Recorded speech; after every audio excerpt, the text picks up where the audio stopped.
positive energy, positive thoughts, positive actions, positive results, baby. Yes! You know the vibes, man. God is good. We woke up today. Prayerfully, everybody had one of those amazing days ahead and that it even continued over into the night. Now, with this weekend that just went through, we had a lot of deaths. And not just necessarily on the death side, it's a lot of our young kings, man, a lot of our princes. So, with all due respect, go ahead and sending out prayers to their mothers, fathers, nieces, nephews, their kids, so on and so forth. We had Indian Red Boy.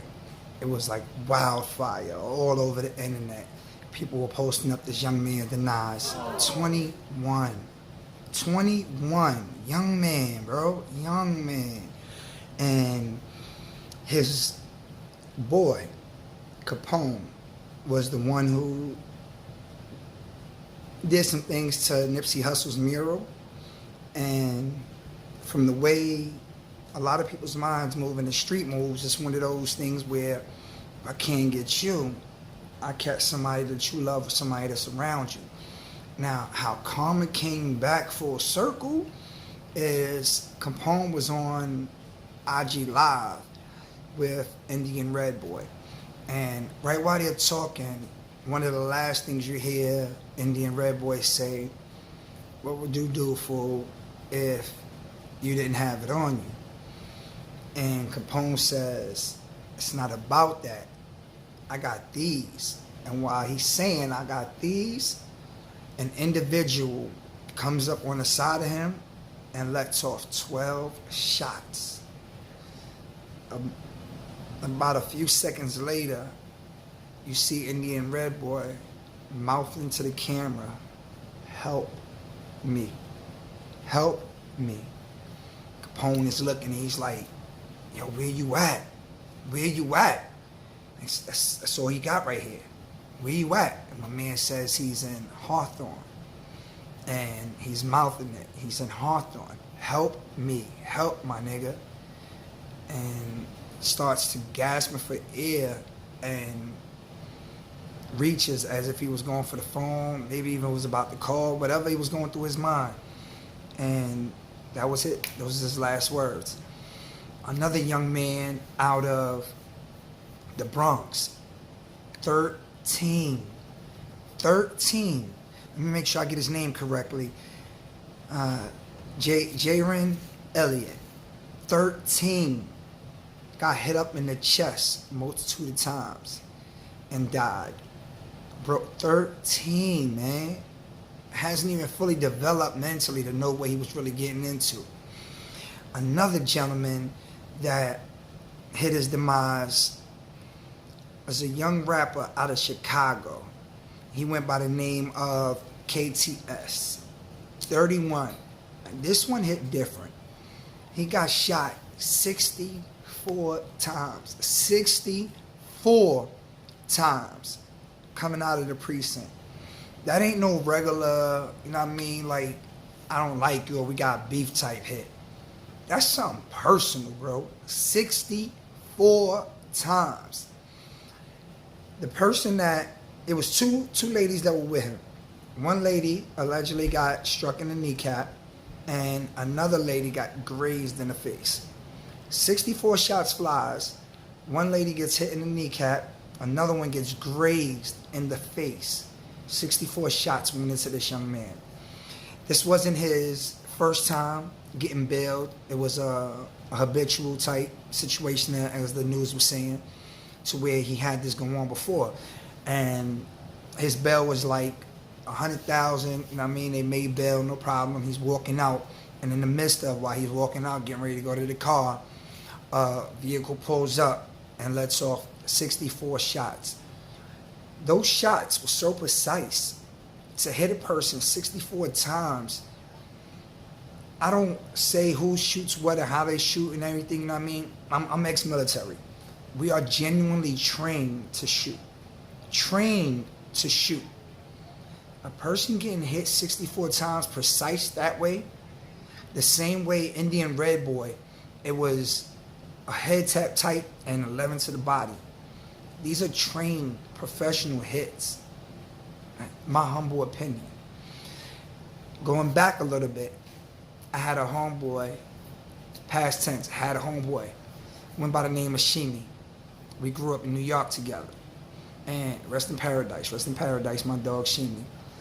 And I had just went into the military, just took my exam, and was like, yo, I'm about to go off into the Navy. He's like, oh man, whatever. Everybody ain't smart enough to go ahead and pass the test. And I said, boy, are you crazy? You one of the most intelligent people I ever met. When Busta Rhymes' song came out, let me see what your eyes can see. Put your hands where my eyes can see. This dude ran to my door. It was like, probably like 8:30 in the morning, right? He's yelling out the window, not my door. He yelled out the window, Butter! Yo, Butter! So, you know what I mean? The neighbors banging on the top. Boom, boom, boom. You know you hear this boy calling you. I'm looking out the window. Yeah. He like, yeah. He used to say, bada bing, bada bang. What's the deal, son? So he like, yo, come on outside, son. I got something to tell you. Like, all right, right? I come on outside. This cat's like, hit you with no delay, so what you saying, yo? Silly with the 9 milli, with the dilly, yo.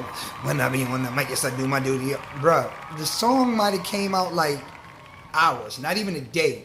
Maybe like hours ago, right? It was broken that night. And again, I'm an old school, right?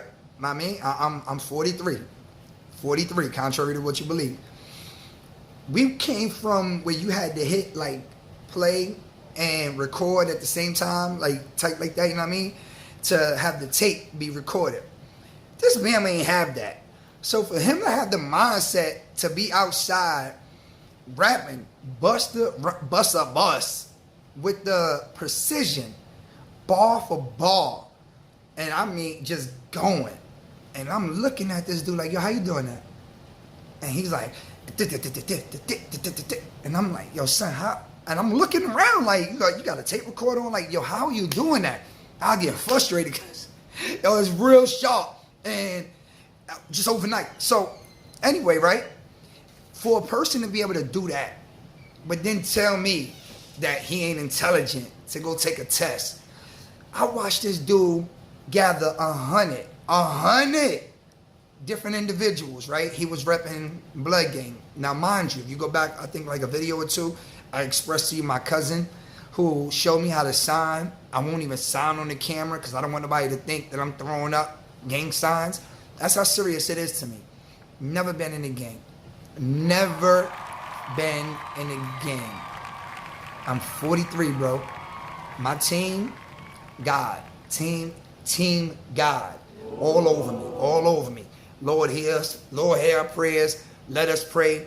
1 Corinthians 13:11, Luke 7:40, all over me. That's what I rep, man. My emotions is on my sleeves, genuinely. But for my mans to gather about 100 young boys around him and to be able to mentally piece together this type of a setup, ain't no way in the world I'm going to listen to him express to me that he can't take and study for an exam and get himself out of here just like I did.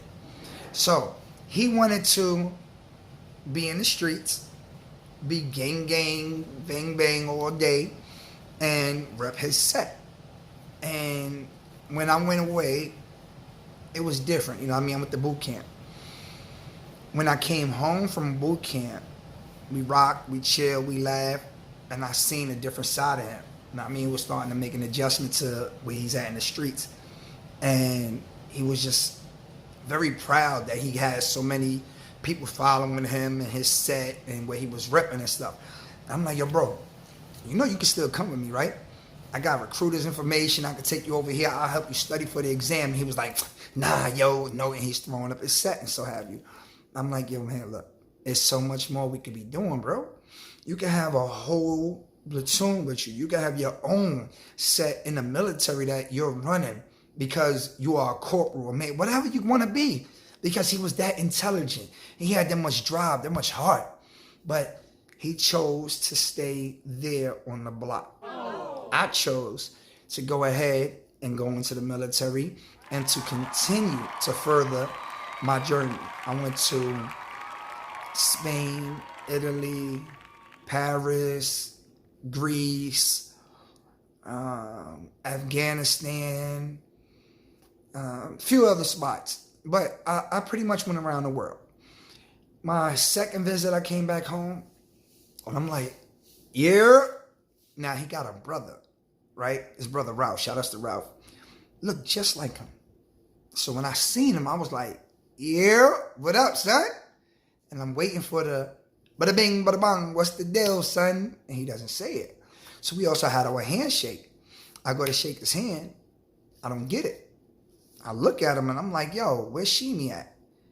And he's just like, I'm going to tell you something. I mean, tell me what? And where my dog at? Nothing, spin me off. Bump into somebody else, same scenario. It spin me off. Go upstairs, I'm talking to my GM, that's my grandmother, and she expresses to me that she's seen a gentleman outside get shot in the head, and that it was a DOA. And the gentleman she's describing was my dude. It's my ace, my guy SheMe, man. Rest in paradise, man. And it hurt. He had a female that he was interacting with, and they had a kid together. This female also was dating a Crip, and she had a kid with him. So she has a kid with a blood, which is SheMe, and a kid with a Crip, which was this other gentleman. She says to SheMe, they needed to go get some milk. SheMe's like, all right, we're going to walk over here. No, it's the whole blood set. He know everything over there. She like, what, you scared? Starts pulling his cards. Of course, SheMe, prideful individual, like, what? I ain't scared of nothing. Boom, boom, boom. So they walk where he knew not to. Better gut. He should have stuck with his gut. He walks down his block, and on that day, bumps heads with this gentleman. The wildest thing is, though, when they started exchanging words, SheMe was actually stepping back to step off. They already said what they had to say, and it was cool. It was like, all right, cool. You know what I mean? Respect. As he stepped back to step off, his own mans was behind him and shot. The coroner said the shot came from the back of the head, not the front. So he didn't get shot by the opposing. He got shot by one of his own folks, bro. One of his own. Nevertheless, I lost my dog, man. A great dude that I grew up with. And we just made different decisions. Could have still been here. His child could have still had his father. His mother would have had his son. I would have had my brother. Solid stand-up dude. And because of decisions making, because of the mindset and conditioning, programming, what people put into another individual, this was the path that he chose to take, and he's no longer here. As we go forward, I'll have more that I'll talk about. You know, it's all about a positive vibe that we got, and we always uplift. And there's always going to go ahead and be a brighter day, you know what I mean? God said all things, not half, not some, but all things can be done through Christ who strengthens us. So I push forward every day. I pray for everybody, and I automatically 180. So when I talk with passion.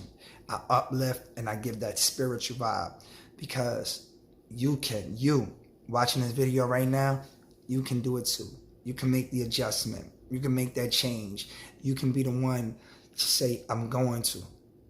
Chinese proverb says, those who say it cannot be done should not interrupt or disturb those doing it. That's so powerful, man. So when somebody says you can't do this, chill. Yeah, I'm almost done. There's two ways this can happen. One, you can stand in disbelief saying what can't be done, or you can pay attention and then be one of the few who also can do.